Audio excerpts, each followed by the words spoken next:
And so, a friend of mine wants to know what she can do about feeling inadequate. And I know a little something about this. Uh, Being in this position where you feel like no matter what you do, you feel unworthy. You feel like you don't belong. You feel like you don't have a place in this world. I know that feeling.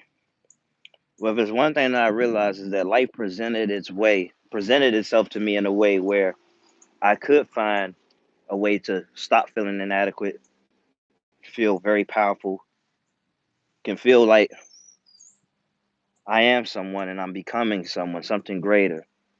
And one of the greatest things that life threw to me, which felt like it was the worst thing, and I don't know, to some people it is, to a lot of people it is, was I felt lonely. I just for so long I had already felt like I didn't belong. Um, for many reasons within my family, I was only dark skinned member for a long time. You know, I always felt like I was getting left out of plans, not with family, but like with friends and stuff like that. I always felt like I got left out. I was on outside looking in. But in my loneliness, I found ways to cope. I guess because I've naturally been an introvert, that once I let all that stuff I can't control, once I let it go, it just opened up room for me to grow into myself, grow into my fate. And it's something that I'm still working on right now. But a lot of seeds have been planted.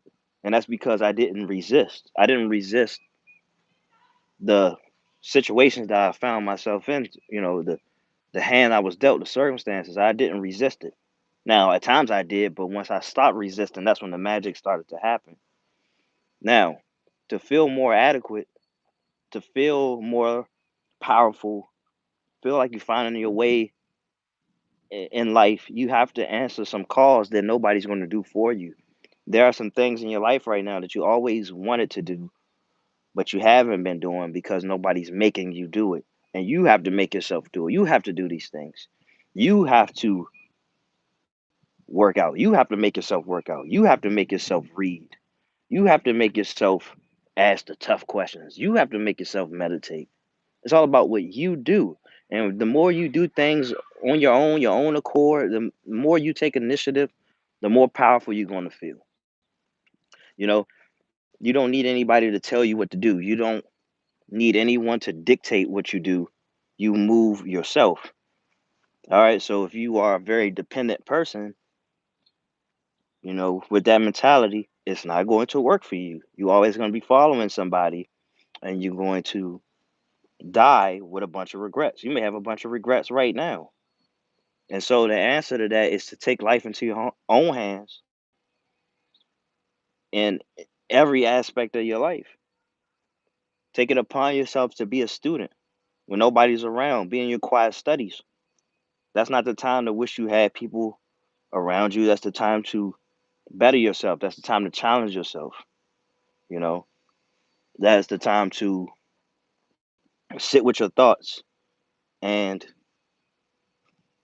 ask yourself these deep questions of why you feel the way that you feel and what do you really want in life. And you have to subtract what society would want for you and what you think you want for yourself based on society, and then you got to get to the point of what you would actually want for yourself, no matter how far-fetched it may seem.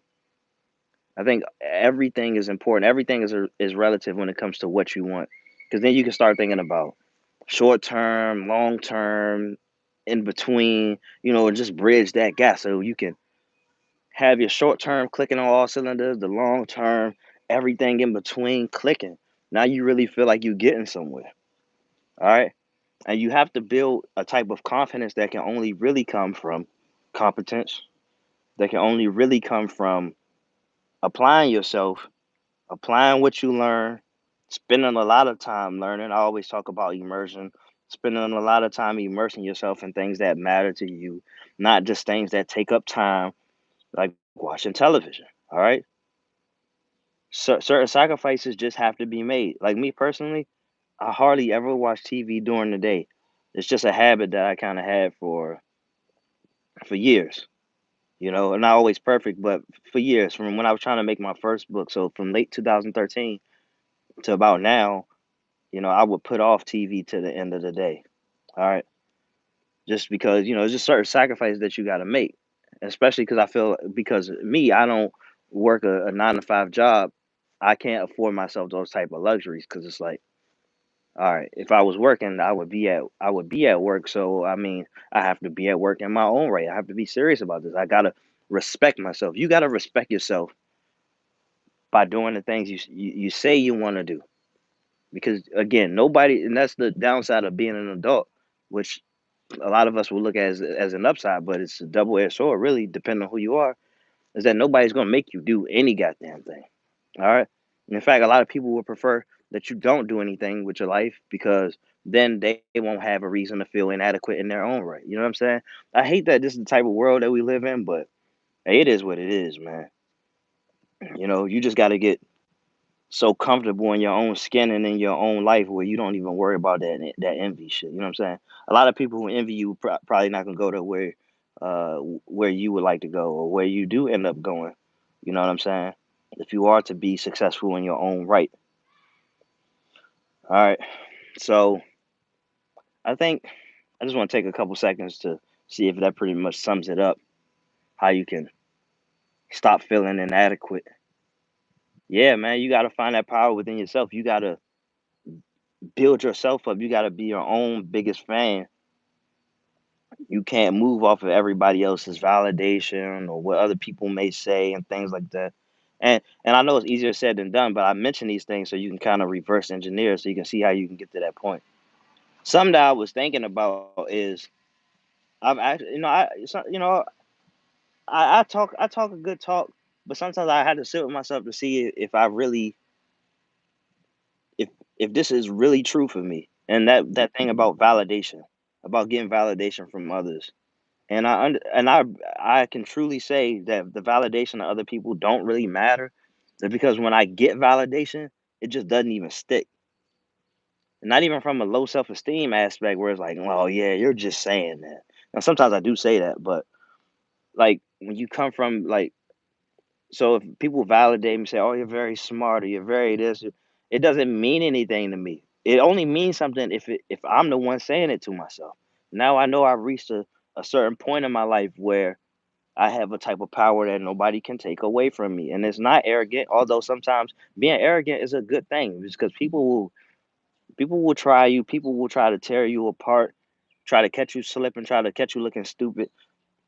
And again, I always say I have no pride about this shit, but sometimes it's okay to be arrogant and protect you and your the makings of you. You know what I'm saying? Hey, good afternoon, Martin. So it's very imperative that you learn how to validate yourself. All right.